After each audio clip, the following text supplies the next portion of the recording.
It's like January 6th stuff that is like so over at this point. It's so over. The left's overreaction, the left's reaction to it in some places was so over the top. It was like me and two other colleagues who were there, who were outside.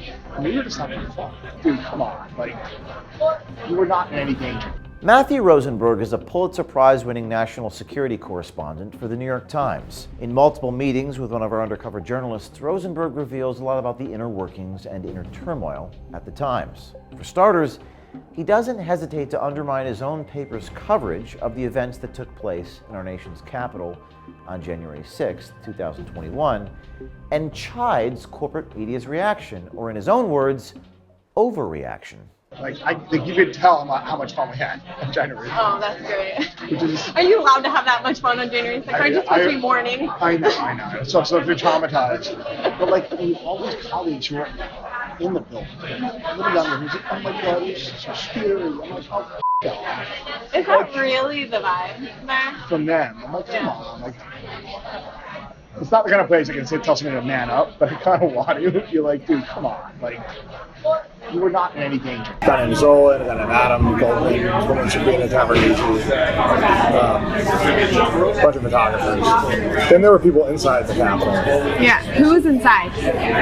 Little dweebs who keep going on about their trauma. I'm like, guys, shut the enough. I guess it was scarier. Did they write about it?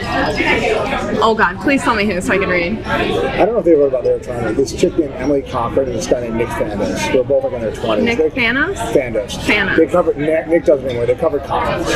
So they're congressional reporters. The story I got sucked into doing was like, I do investigative stuff. I usually do like longer term things. But I got back to work on Monday.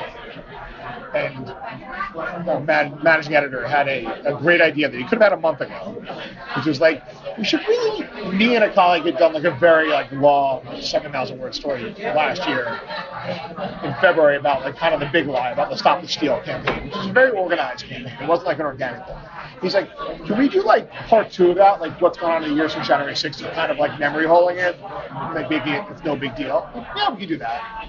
It's a little quick turnaround. So we've been doing the last few days. That's the story. But it's in a meeting. I'm like, one of the issues here is that, like, the Fox News of the world and elsewhere is that the left's overreaction, the left's reaction to it in some places was so over the top that it gave the opening the right needed to start introducing the idea of, well, these people are out of control. Like, it's not a big deal as they're making it. Because they were making too big a deal. They were making this an organized thing that it wasn't.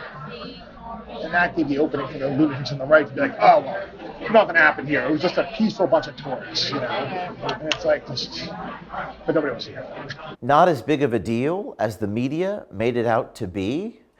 Well, that hasn't stopped Rosenberg from publishing his Part 2 article earlier this year describing the false narratives that circulate around January 6th in the events that unfolded. We're the ones, not Fox, not Breitbart, who actually went and uncovered the fact that, like, there were a ton of FBI informants on the people who attacked the Capitol. That was us, not the right with us. You need the sources from within to dig into those places. You need the sources from within to dig into those places. But it's especially over the CIA, NSA, because like, if you work there, you get polygraphed every year, and you're asked if you spoke to a reporter. If your answer is anything but no, you're in big trouble. You're often talking to former people who are talking to people who are still there. Okay, say that again. You're also talking to people who are recently left, who are still talking to people on the inside. So people on the inside cannot talk. Well, do you talk to people who got arrested and their families? Or their neighbors? There's just neighbors and stuff. Families usually don't want to talk for good reason. Have you guys talked to anybody who's actually been arrested? Yeah, although most of them, the lawyers have told them not to talk to us. Like if you're facing serious criminal charges, you file the laughing, you should just talk to a journalist. Unless there's like a very specific reason that you need, like, that something good can come of it, like, there's no way you should talk to me. No good's gonna come of it. Why not? Because anything you say can end up in court, and you just don't want to be at risk. I wouldn't know. Rosenberg is right. What good can come from speaking to a journalist who privately describes the events on January 6th as not a big deal, yet spins something entirely different for the world to read in his newspaper? Project Veritas has received letters from those incarcerated for being present that day, Voices that remain unheard describe a total lack of due process, spurred by the reactions, or in Rosenberg's words, overreaction, of how those events were portrayed around the world by the media and politicians. Stay tuned for part 2 of the series as Rosenberg continues to delve deeper into the turmoil and inner workings at the New York Times, including a serious admission about the infamous Trump P-tapes. You definitely won't want to miss that.